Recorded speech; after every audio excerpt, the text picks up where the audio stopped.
Welcome to the Starting Over Podcast. I'm your host, Edward Shelton, aka Dark Logos.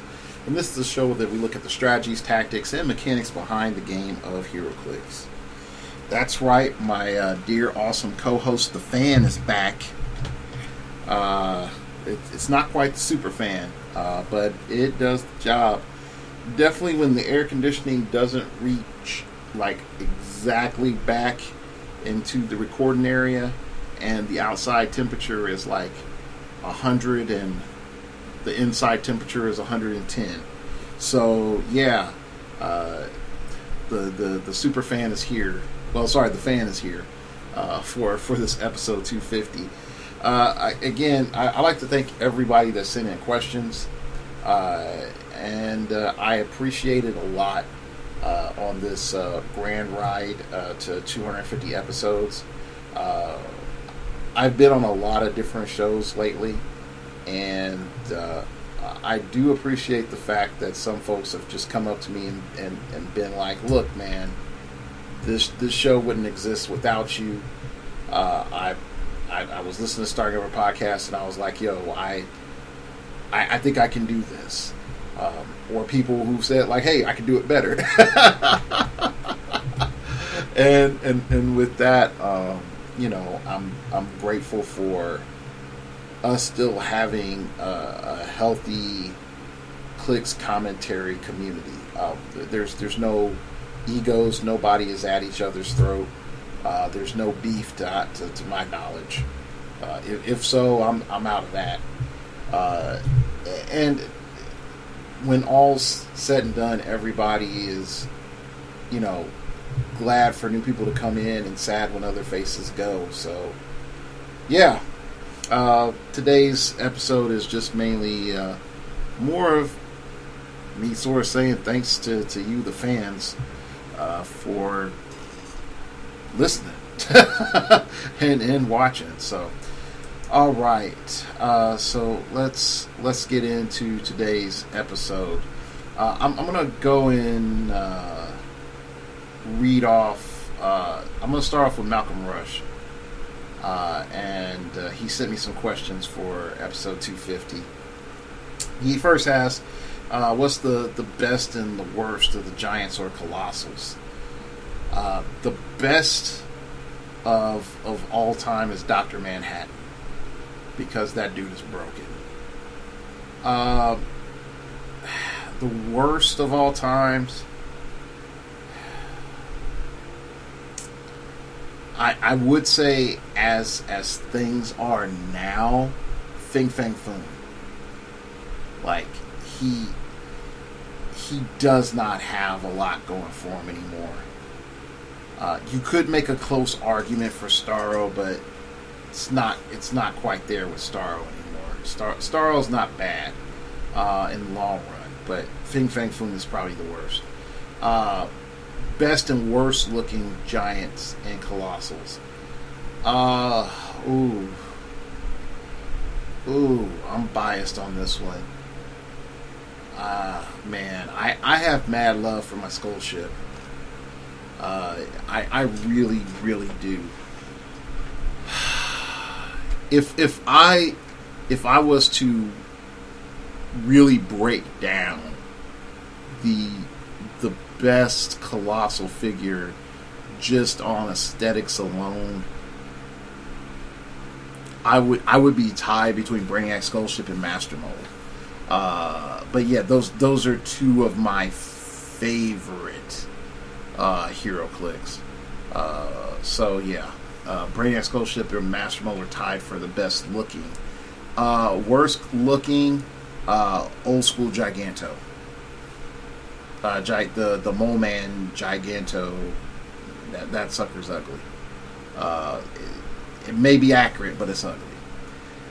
Favorite tricks you like to do when playing Giants and Colossals? Now, this is good. I did a show years ago talking about using Colossals as shock troopers, and I think that's the number one thing to use Colossals for. They are huge distractions that when you play them as actual characters, not just as Colossal Retaliators, your opponent can't ignore the actual physical size, and it has a psychological effect on them. When you look at scale and power in the physical world, many times power ramps up to scale. So smaller something is, usually the less powerful it is to something bigger of it. Now I know someone can be like, I split atoms, and that's freaking more powerful than 10 tons of bricks, and you would be correct. But when we're looking, just generally in terms of biological power, a smaller the something is, it's not really as strong as something that's bigger than it. While an ant functionally has a lot of strength per its size, it's not the size of a man. Now, if it was the size of a man, those suckers would be running around here ruling things, okay? This planet would just be a giant anthill where colonies of ants would just cannibalize each other for existence. Because I don't think anything else could fight it off. Not with how, fast ants breed. But ants are tiny. And because ants are tiny, they're not that strong. So, in relativity to a man's actual size and strength. So when I look at colossals, my first thing is when they're on the field, people automatically can't help but to think that the colossal is stronger. Okay, that's the first thing. The second thing is if it has any decent sense of clicks of life, any long-term player would be like, kill it, kill it, kill it, kill it, kill it, kill it. Because for the longest time, colossals were major challenges. They were in-game raid bosses. So once you start introducing like frost giants, certain like Toys R Us Sentinels, I would even argue New Hulk. And yes, I am just like looking up and picking out figures that I own. They have the capability of being very disruptive to an opponent, and more importantly, they have the capability for a player to just say, like, look, if you ignore me, the chances are bad things are going to happen to you. So by using them as a distraction, I think is the greatest tactic that you can use in heroclix. Now, that's not saying like they can't actually be actual good figures. And I think I've spent some time after losing to Abdul in prelims at Nats. I spent some time playtesting in Infinity, and I think one of the biggest spatial tricks that she presents is just moving things around her. And in that, I started to understand a little bit better about blocking line of fire, getting things sort of where they need to be a little bit better. And I think Infinity is a really good tool for being mindful of those sort of things. So I would definitely argue that like Shock Troopers are number one, and then number two, start playing with Infinity. I think when you start looking at spatial manipulation, she's really great. I would say number three, look at Eternity recently. In terms of using Eternity on low dial as like an ID bomber. Oh, you killed a Pog or something? Alright, cool. I'm going to pop next to you, drop an ID. Haha, buddy. I think that is a cool little thing. Or he drops an ID and then pops, across the way to some other character. Yeah, so I definitely am feeling those tactics right now. All right, next up, he had asked is advice to give to whiz kids to improve giants and colossals. I guess this is going to be a gigantic episode. There we go. I think number one, get rid of the stupid rule that's in place about the 3x6s, making it so that when they arrive in and they can't fit properly in the starting area, just have it so that they just destroy the starting area. They can't destroy anything else. That whole entire area is destroyed in their starting area, so they can properly fit. I know some people say, well, wouldn't that be abusive? Because on the map, it's manipulating the map, blah, blah, blah, blah, blah. And I'm like, dude, there's enough characters that just move and destroy everything, like Ego Prime, that we can't be in a huff and puff over something as basic as, look, I placed my Colossal here, all this is gone. Now, I'm not saying that they should move and constantly destroy everything. That would be cool, but I would say get rid of the 3x6 rule. That's pretty much killing it, so that in the future you could release 3x6s, or more importantly, allowing us currently, those who invested in you to help build your company up, that love our old 3x6s, that we can still legally play them, even though the new overlords are strong. The old ones are still good. The other thing that I would give WizKids advice, and they're starting to do it, is just because it's a Colossal does not mean that it needs to be a Colossal Retaliator.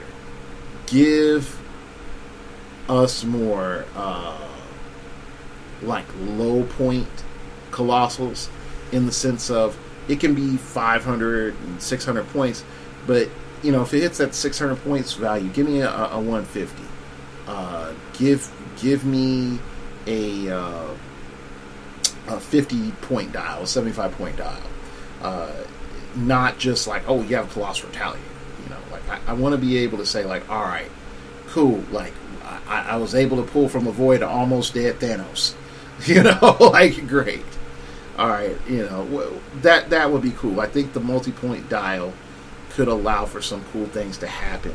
But I more importantly, I want to make sure that if you do have those multi-point dials, make those suckers unique. And I know some folks will be like, but you know, you can't always offload, you know, a Giganto, and I get it, but I don't think that most of the figures are designed in a manner that it would be balancing if you had a bunch of them. So, yeah. Next question he asked is, which Giants and or Colossals in today's game are very good, but no one is playing? I don't want to tip, like I just had a conversation with a teammate, so I don't want to tip a hand or a hat to something that he's thinking of playing. So I won't list one of them.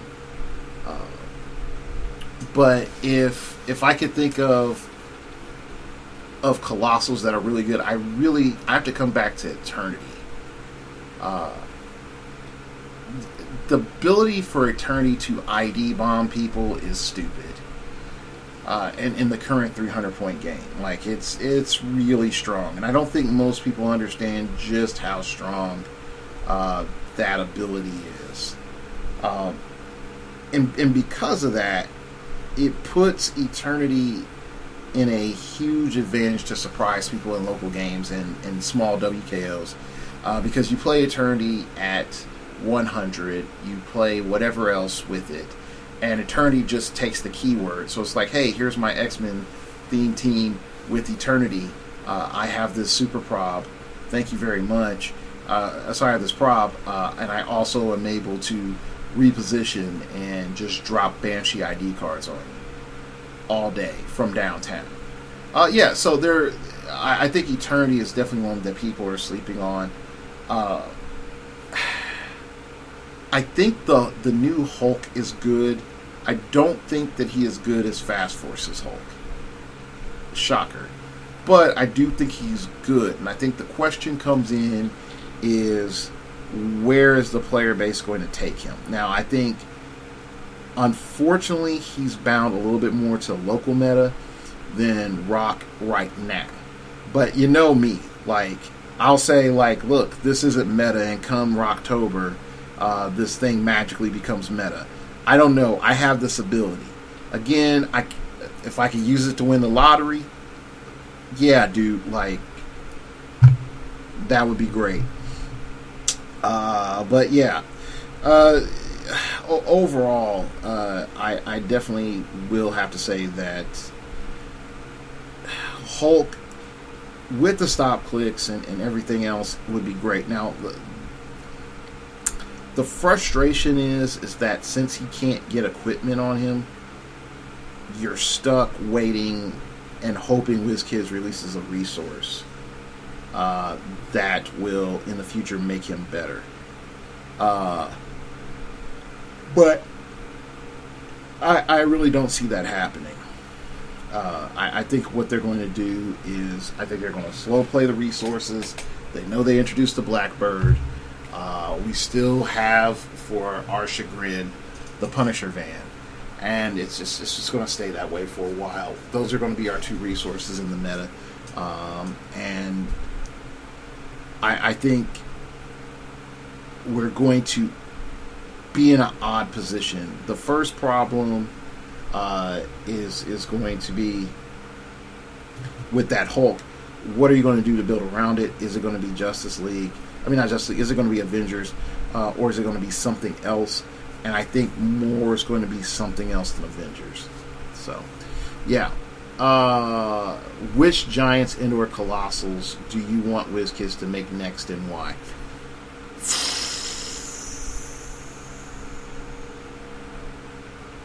That's a really good question. I think the next one I want them to make, I want like a Valdis Colossal, because he really is like that big. I think it's Valdis or Kimmo, and I want like the Battle for Bloodhaven. I think Kimmo, or I forgot if it was Countdown or 52 that had like that island that made like a bunch of different like Kimmo like monsters. Like one was a dragon, the other was a pterodactyl. I would love to see like maybe one of those showing up. So yeah, that's it from Mr. Malcolm Rush, the man from Japan. So I appreciate his questions. All right, so let's move on to another set of questions. This one is from Michael Holloway. He sent this I think during Origins, and so unfortunately I think it got lost in the middle of like all my airline check-in. Did you check in? We have a new deal for you, sort of stuff. So definitely sent an email to apologize to him. So he saw me at Origins on stream, and he saw me rocking Jakeem. And so he was trying to understand why I ran Jakeem. And I'm going to break some things down. And some of them are going to be pretty, and some of it's not going to be pretty. Okay, so I ran Jakeem Thunder, Captain America, Sutter, Groot. Initially I was supposed to run Miriam Soldier, but I left it in the at the dwelling, our dwelling place, our campground. So I ended up rocking Symbiote instead. It worked out on some matchups, not so much on other matchups. Pim Pocket Tank, Iceman ID, which is faculty because we couldn't use the student ones from the jet. Iceman ID, Cyclops ID, Wolverine ID, Invisible Jet Terrain, and I think I had a Carnage on there. Yes, I had a Carnage. And my maps were Genosha Underground Cavern, so Star Trek Underground Cavern, and the Wonder Woman Barn. So I know some of you would be like, "What the hell were you doing, Dark Logos? What's going on?" And pretty much what ended up happening was this. I played some really good matches with Lucas Van Hollen. You've probably seen him on Married with Clicks, their hangout. I think he may have done another show or not. He is on my team. I got him first. There you go. Anyway, so I've been playtesting with Lucas, and we've been sort of going back and forth, like 2 to 3 weeks out, like play testing, and I had a Avengers team, and my Avengers team was just way too complicated. I had multiple iterations of the Avengers team, but all the problems pretty much boiled down like this. I couldn't get Mjolnir equipped turn 1, but then I looking back now, I could have easily solved that. Number 2 was spacing with the giant girls, and having as many giant girls that I had was excessively distracting, considering I think like I got my theme team to like plus 10 or 12, and it didn't need to be that big, and I got distracted by constant retaliation, and I think that was a huge problem. Don't ask how many Fast Forces giant girls I own. Just out of politeness, don't ask. And I think the other big thing was I was banking on Hawkeye to be bigger than what he would have been, mainly because I saw the giant girl hype, and having played giant girls, I knew how good giant girls could be. I misread the room on that. So after play testing, and then I have a rule. If I go to locals and the team does not perform well, I usually either scrap the team or change the team. So when I play locals, God bless them, because they've gone through some tournaments with me, getting ready for events. It just didn't perform. And one of the biggest problems that came in was when I was rushed, I couldn't get my equipment set up the way that I wanted to, and my tempo was screwed. And so I was just like, nah, man, this isn't working. So after playing with Mr. Lucas Van Hollen, he had built a overdrive Samcap team that was just crushing my Avengers team. And I started asking myself some questions. I was like, the first question I asked myself is, if everybody's playing these series of figures, how many of those figures can see through stealth? And again, my main thought was it was mostly a range game. And so then I was like, well, if you can't see through stealth, then this, and this, doesn't work. Okay, and I also won't lie, I wasn't opening myself up to a lot more possibilities that were there at the time. Of course, I have Sutter for dealing with the lovely Cosmic Herald of the Stars, Unimind. I have Group for leadership. I have the Pin Pocket Tank to deal with clumps of giant girls, so I could just chuck that.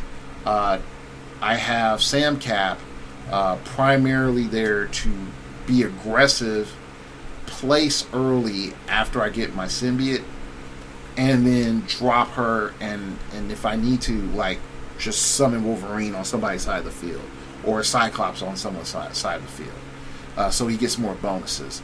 And then I had Iceman for, like, follow-up Pulse Wave, but that really never happened, and Iceman really is I hate to say it, you really got to play him at 175 so he gets the running shot, but Banshee is really a better substitute. And yeah, Banshee is really a better substitute if you were to play this.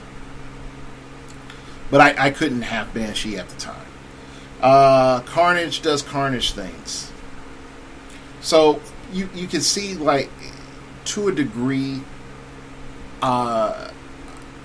I was trying to threaten my opponent and saying, like, yes, I know that Brood Professor X is a thing.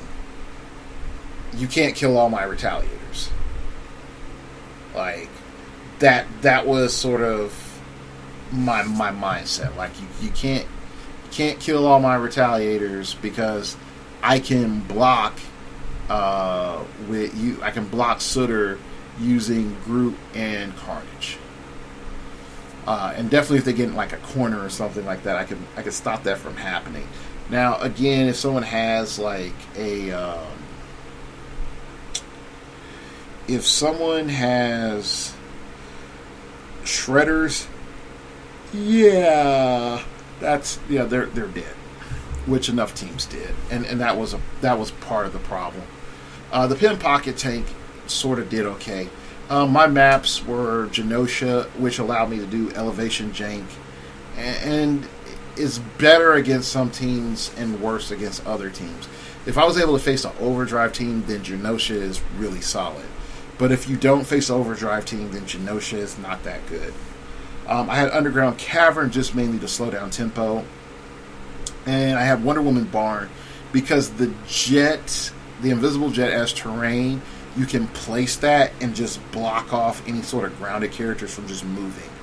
And so you can just be that guy. And I don't mind being that guy. There you go. So overall,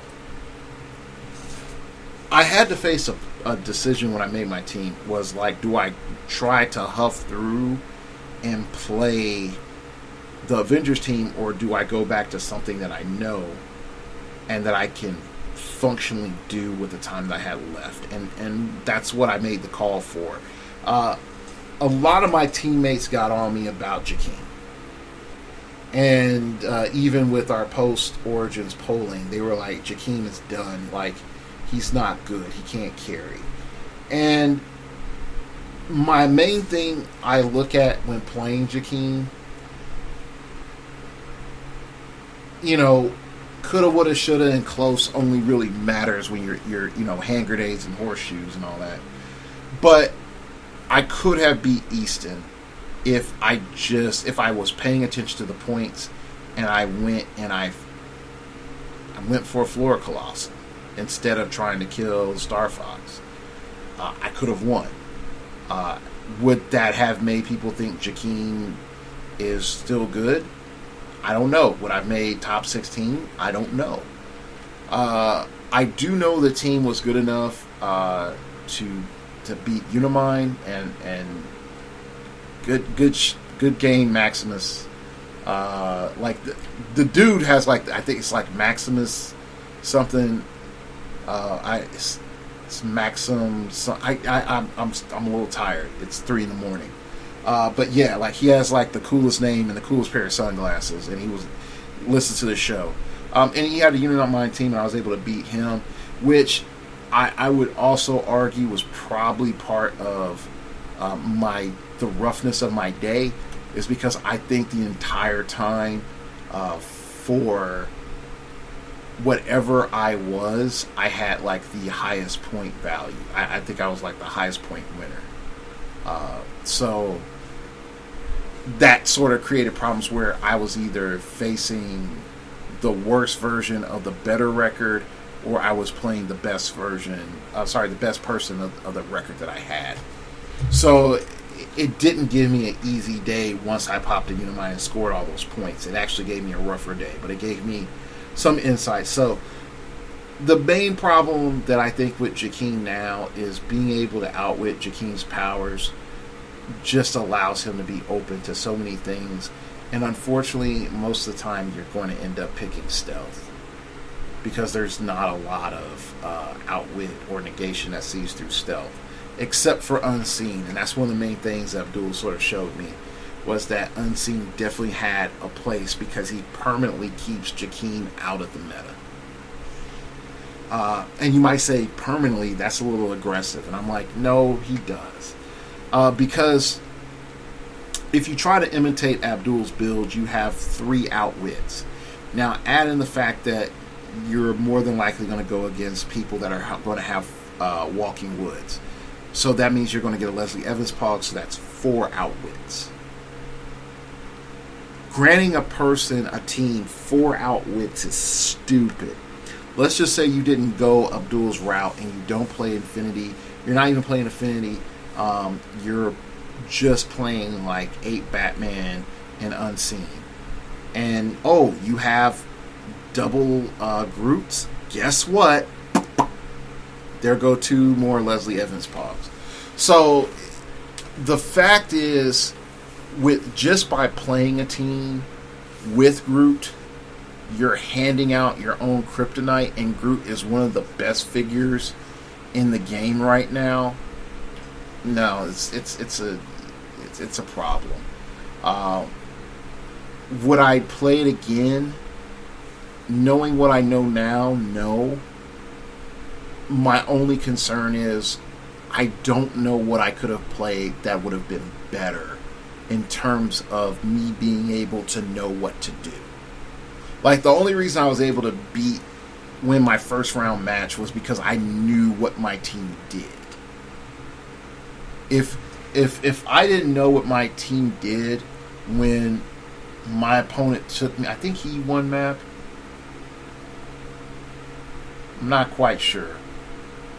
But when we were on Wonder Woman Barn, if I did not know that I could put Jakeem in certain places and he would be okay, or I could put Sam Cap in certain places and she would be okay, I would have definitely lost. I think he would have definitively beat me. And I don't say that lightly or trying to, be nice because the person's a listener. It's just like he would have just beat me. But I had enough tricks because I've played Jakeem for over a year that I know, like, oh yeah, this is what you do. So, there's that. But yeah, it's, and then he asked me about some other stuff. And he asked, finally, he thinks, says, finally, I think your best shows are What's in Your Head episodes. Any chance you can take your lessons learned and do an updated What's in Your Head to prepare for all the big events coming up? And I think one thing I did when I was like, What's in Your Head? Most of the stuff that I was listening to at the time was dealing with your internal self. And I was listening to a lot more Pickup at the time. I still listen to Pickup stuff, just not as much, just mainly because there's some lessons I'm like, yeah, I've internalized that. But the group of guys I was listening to about Pickup, and mainly about Cold Approach Pickup, was if you have this level of anxiety when you go to talk to a woman as a guy, it comes out through your nonverbals. And not only does it come out through your nonverbals, sometimes it comes out through your verbals and it just wrecks you. And it just ruins your chance with the woman. But also being aware of her nonverbals and what she's saying. But there's many ways of dealing with the internal battle in your head. And I started to realize how much that worked with heroclix, mainly because a lot of players' problems is not as much their team, because you can go steal anybody's kung fu anytime you want to, thanks to Majestic, CCG, Realms, listening to podcasts.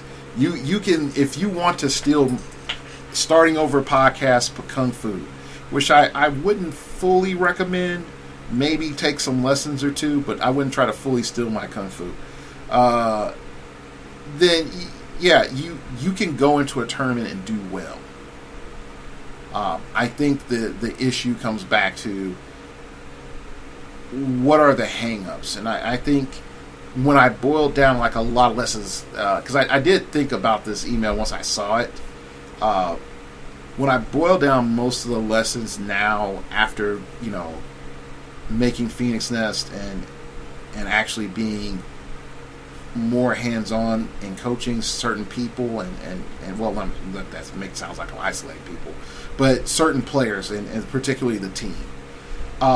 I started to realize, like in my 2-year program that I have for my guys, that I had to deal with internal stresses and strifes, and I feel like I've adequately touched on that with them. And once I started working on those lessons with them, I stopped sort of talking about it externally because I started to see how powerful that is. I still talk about some things in general, but I don't dedicate whole episodes to it. And I'll for example, I'll take myself and I'll take a little monologue that I had with a teammate. I think it was either in Omaha or it was in Columbus, and I said, like, look on the bright side, man. You haven't been in this game long enough to have ghosts and to have things that haunt you, or a player that haunts you. I mean, anybody that's listened to the show long enough, when I say Goku, they'll understand what I mean. And I was fortunate enough to beat Goku in Kansas State's last year before he quit the game. But I would also recognize, like, if I never did beat him, and that was our last sort of settling of things, I wouldn't want to think about its impact on me in the coulda, woulda, shouldas. Am I quite there yet, or am I as good as that yet? We tend to compare ourselves to either our nemesis or our heroes. It's very hard for most people to actually take stock of who they really are. And that becomes an issue. And I think for most competitors, as it is right now, and I say this nicely as having them on my team, most people want to be PJ. Most people want to be Easton. Most people want to be Dan. And unfortunately, trying to be someone else and even style of play, and trust, I'm dealing with it with my teammates because it's a very aggro meta right now, and I'm a defensive player, and it's just not sinking in. But trying to be these other people is not going out there and building the skill sets and then becoming an admirable person. It's just like saying, hey, I learned all this pickup and I finally got the hot chick, but as time progressed, she realized I wasn't the alpha male and left. What do I do to keep the chick around? Well, you could gain characteristics in which you actually projected and put those inside of you and have those things. If not, don't talk game that you aren't about, and don't give the chick an idea of who you're about and you're not. Same things when it comes to honesty of you dealing with yourself in the game. Who are you? What are your habits reflect? Are you willing to work? Do you have idols? Are you willing to crush your idols? Does fear grab you when you face people stronger? Do you actually look out for weak opponents so that you can falsely feel strong? Do you go against strong people just to validate yourself? Do you think you're entitled to winning? Do you think you're entitled to a championship? These are all things I've had to deal with, but these are things a lot of people have to deal with. And the failure to deal with these things makes weak players. And I've seen a bunch perform well and have these things manifest. I've seen people haunted by their name. And it doesn't look like it on the outside, but they have to deal with it. I've seen people haunted by the legacy of their teammates. I've seen people haunted by the legacy of their success. So, like, all these things can matter. The question comes in is, are you willing to, sit back, have that Selah moment, think about that, and then ask yourself, what's really holding me back and why? And then go out there and find the means or methodologies of dealing with it. And I think that's, and that's why I try to deal with the what's inside your head part. But I know some folks will say with what I presented, it's like, well, then you just need to go find a therapist. And if it gets real bad, then I would say, yeah, go get a counselor. There's nothing wrong with counseling.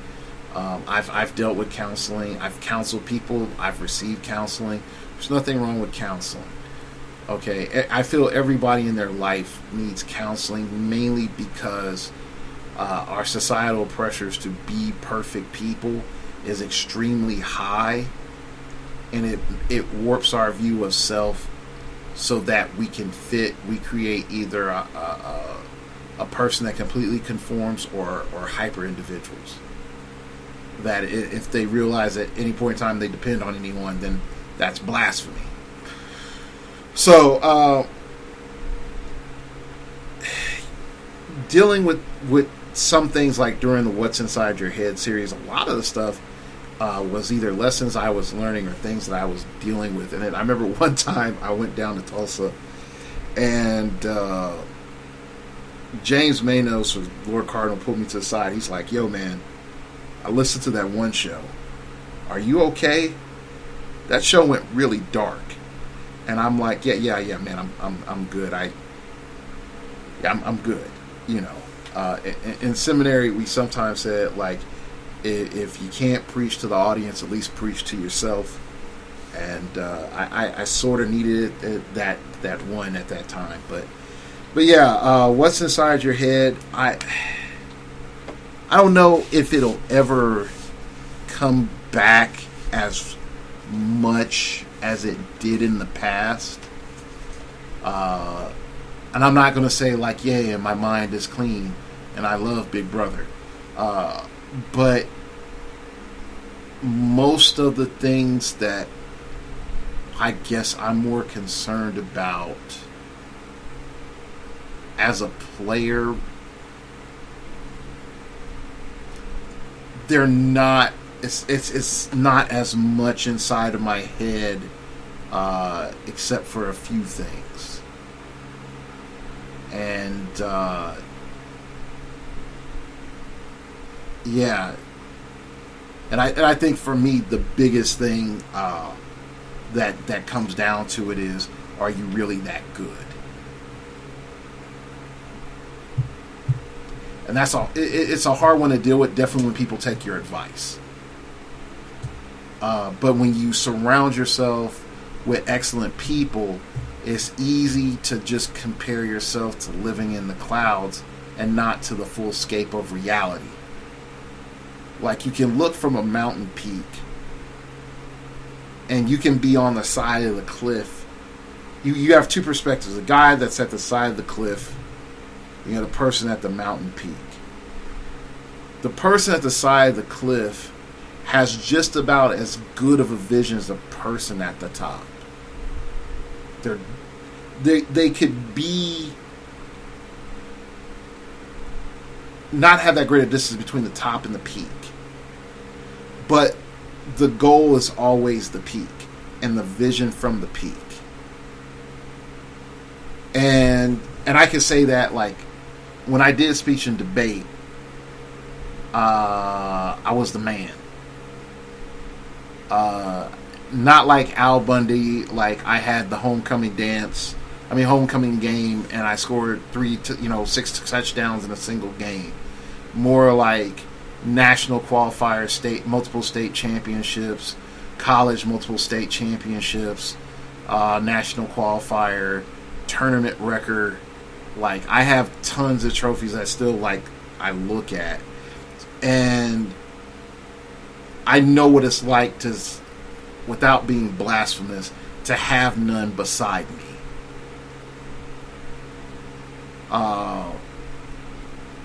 And you start trying to refine a nitpick.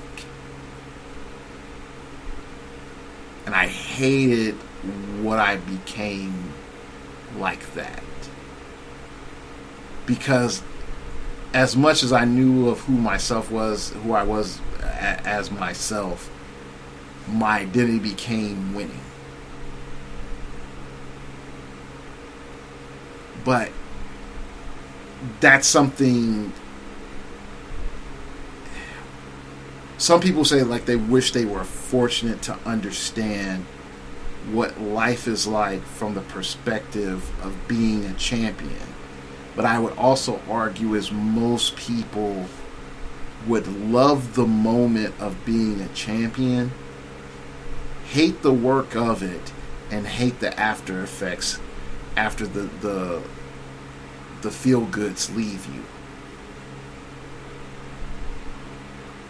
I think that it would crush most people, because then the achievement is to maintain. But everybody watched what you did. Everybody saw what you did. A person is not made of endless secrets and techniques. No matter how much of a genius they are, eventually the well runs dry.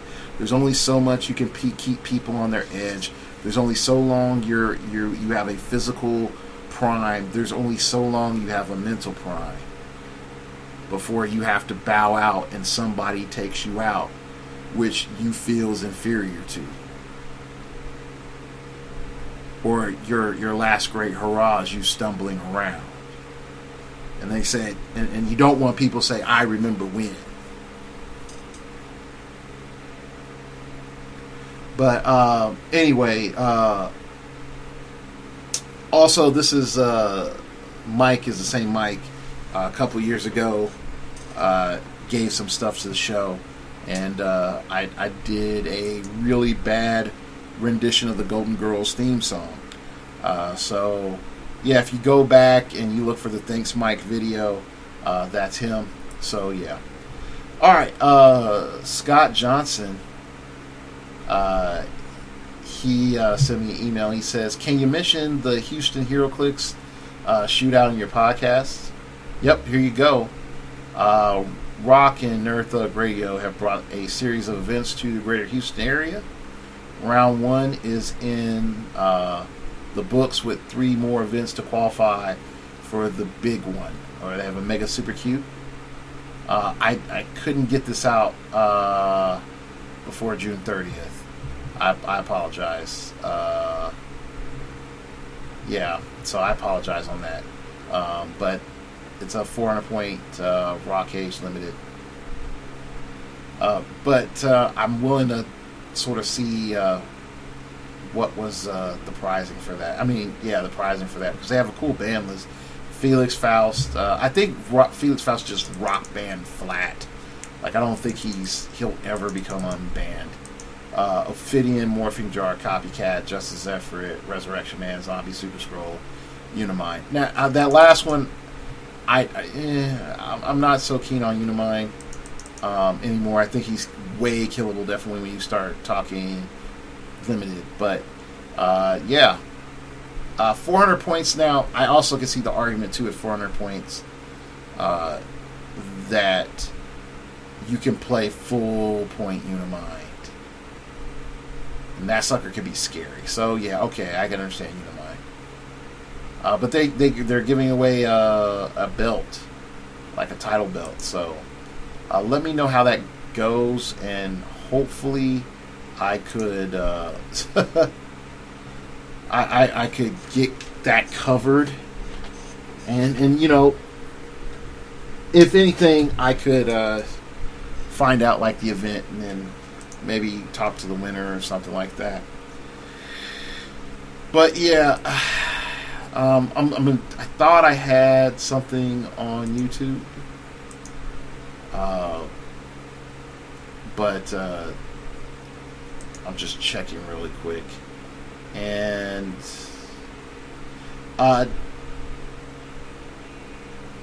I think Happy Little heroclix had asked me one time. He's like, we should do a show where, and I probably should not have put this through my headphones. He said we should probably do a show where I did the April Fool's guy, and you're like, hey guy, and then he does the angry little heroclix avatar. Yeah, so he'll be angry little heroclix. So, but yeah, But I guess that's it. I don't think anybody had any comments. There's no comments on the last show, and I didn't see anything. So, overall, I'd like to thank again everybody for listening. This show definitely went. It's a little bit shorter than a normal show. I know. I guess it's a little bit heavier too. Definitely at the end. It's like that's when Cerebral Logos came out and told us the ways of the universe and until enlightenment. I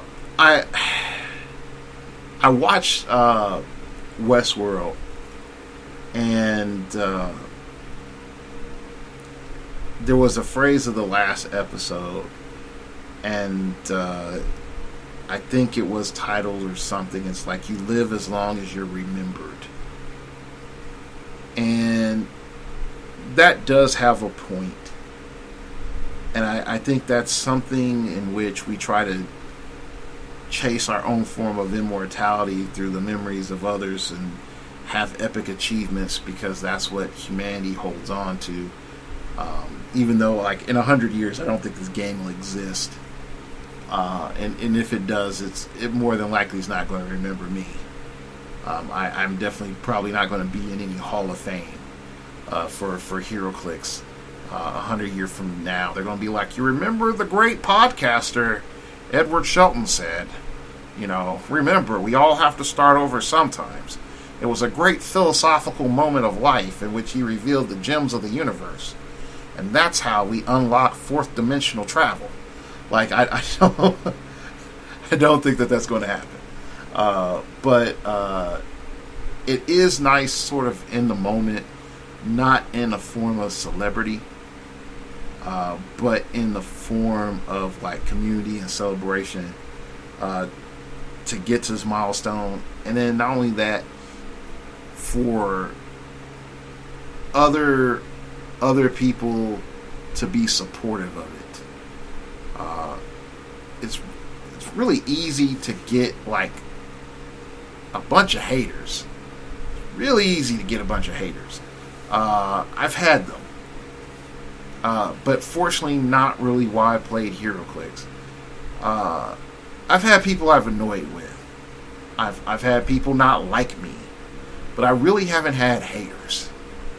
And so I'm really sort of glad on that, and I'm glad that I don't have to really deal with a bunch of trolls on the channel, and everybody's sort of respectful. So anyway, thank you again for listening to episode 250. You can follow me on Twitter. It came from outer space and said, buddy, if you think Endless Space 2 is addictive, you do not want to play Cosmonaut Simulator 5, the new Spaceborg. You simulate an entire universe of reality, and then you go out to eat. That would be quite an addictive game, yeah. My Twitter is awesome. My Twitter is intergalactic. My Twitter is intergalactic. But definitely follow me on Twitter. And the main reason you want to follow me on Twitter is because YouTube hates YouTubers. And you will know when new shows are up. So even if you hit that like and that subscribe button and ding the bell, there's a good chance you probably won't find my episodes sometime. So definitely follow me on YouTube, because that's something that seems YouTube doesn't hate. You can email me at startingoverpodcast@gmail.com. That's startingoverpodcast@gmail.com if you wish to opine. Keep it piffy, keep it interesting, keep it awesome, baby. Is there something that you want to talk to me about for an upcoming show, or something else you want me to cover? If you're like, yo, Dark Logos, I want this topic for what's inside your head, then yeah. I'll cover it if you send it to me in an email. I'll do my research on it. You can donate to the show at startingoverpodcast.blogspot.com, where my hopes and dreams of heroclix blogging died many years ago. I love making that joke. It's so sad and true, though. Anyway, and of course, if you also like to support the show and wear a awesome Starting Over Podcast t-shirt, you check the link below and you can head to my TeePublic site. No, it will not be a Phoenix Nest jersey. You got to earn those. There's a little bit of a ritual to summon the elder birds among our kind and then embracing them upon our jerseys for us to wear in battle. They're interdimensional beings, and according to some, they look similar to a chocobo. I don't know who this person is, but our fiery emblem of power and goodness is not somebody's little ride-on mount. Won't happen. All right. All jokes aside, and jokes about Phoenix Nest jerseys. Again, I'd like to thank you all for listening. And like always, remember, we all have to start over